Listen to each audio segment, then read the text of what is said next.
I remember asking this decades ago to Chuck Missler when he was still alive. Chuck, what about the breeding program? Chuck looked right at me and said, yeah, Satan's out number 2-1. He's building an army. That Yeah. quote is in our Watchers series. Literally, you are looking at metal from a debris field. That's what it looks like. We've had it tested under a scanning electron microscope. The metal is folded in on itself. It should be like this. It's not. It's all folded in. And when you look at it 300 to 400 times magnification under a scanning electron microscope, you go, oh my gosh, how did that happen? So more testing needs to be done with it. But right now, we believe it's an unknown aluminum alloy.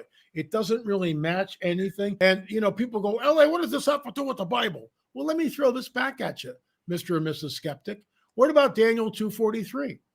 When it says their seed will mingle with the seed of men, but they will not cleave to them. Who the heck are they? Who are they? You answer me that. And then the angel tells Daniel, Dan, seal up the words in the book until the time of the end. Men will run to and fro over the face of the earth, knowledge will increase, which is where we are. That book is open. This is exactly what we see. Well, and I think for me, because that's a question too that, you know, I've gotten asked too, because it's honestly really sad to me that there are pastors out there, people teaching from the pulpit who don't understand that Genesis 6 really is truly fallen angels. Or as you say, it can't be the hoochie mamas of Cain. I love how you say that.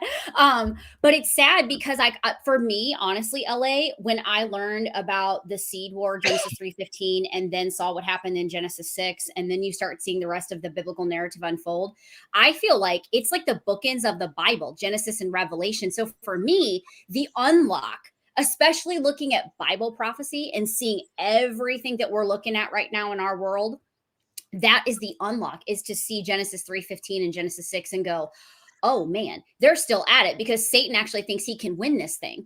And so I really feel like if people get that unlock and they actually see the literal interpretation of this, then it does put so many things into perspective. And so for me, like I said, I mean, I don't know how to say it any differently, but it was the absolute unlock that put the rest of the things that I believe into the biblical narrative, the perspective to go, oh my gosh, this is it. It was like the light bulbs went on. Does that make sense?